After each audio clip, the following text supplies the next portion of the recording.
The invasion of Normandy, D-Day. We've read about it in history books, learned a thing or two in school. An attack against German-occupied France back in 1944. Among the first wave of Allied troops was a man named Robert Bewsee. He would make it safely onto the beach, survive enemy fire, and months later fall into enemy hands, becoming a prisoner of war. He is among the greatest generation.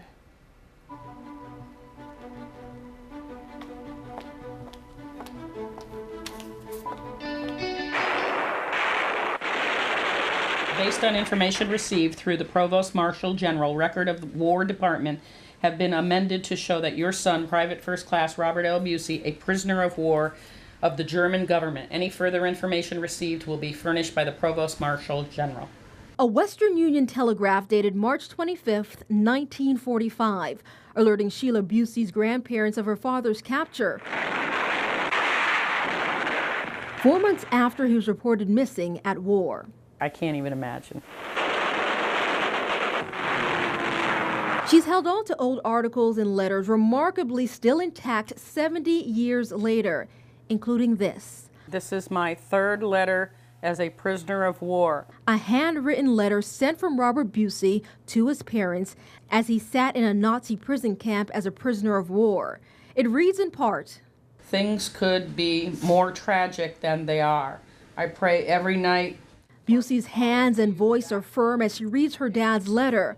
But on the other side of the room, Robert Bewsee, now 95 years old, can't hold back his tears while reflecting on the hours, days, months of captivity. The Lord has answered my prayers. He is watching over us 30 boys here, and we know someday, soon, we'll be home in the good old United States. Robert Bewsee's health is failing, but he vividly recalls certain events, including his capture by German soldiers and the countless miles he was forced to walk to the prison camp with his hands up, high in the air.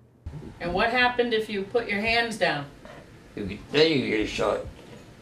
They told you, put your hands up or you could get killed. As soldiers fell around him, killed and left behind, Bewsee was forced to march on. Oh yeah, you could hear the bombs, rifles. And they'd fall on the ground, and that's it. Leave them there. 5 months in enemy hands. There was about 25 in a barracks.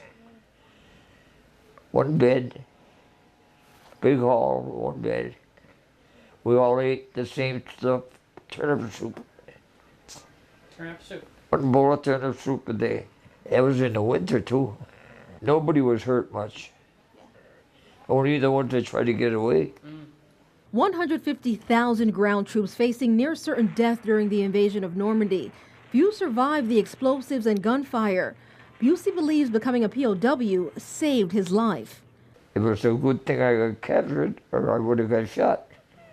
Dear Mom and Dad, this is my third letter as a prisoner of war. I'm in good health. Take care of yourself. And Dad, for my sake, keep your chin up. Don't let me down. As the war drew close to an end, German forces recognized their fate. After 5 months of captivity, Bewsee was set free. They brought us to the front line, about 10 miles, left us there and took off, went back. They knew the war was over. We didn't know what was going on. We were afraid. We were afraid to talk. We didn't know if it was real or not. Sometimes when I'm talking about it, I cry.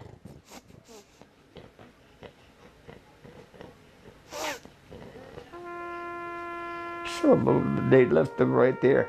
They never got home. I was lucky.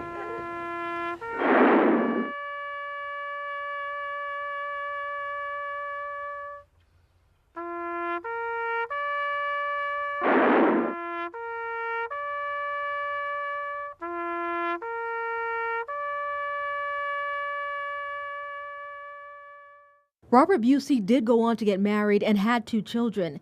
His wife died at age 93 in 2015. In 2014, he received the French Legion of Honor's highest award for his service during World War II. He is also a Purple Heart recipient. On October 24th at 5 in the morning, I got word that Robert Bewsee died. He was 95 years old.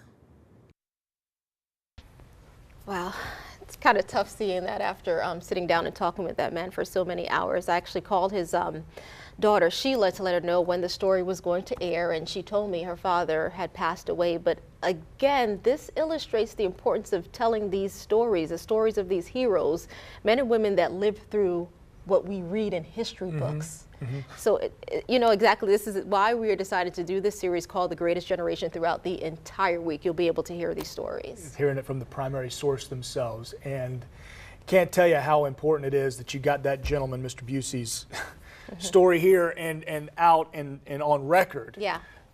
For sure, before he passed away. All right, we're right back after this.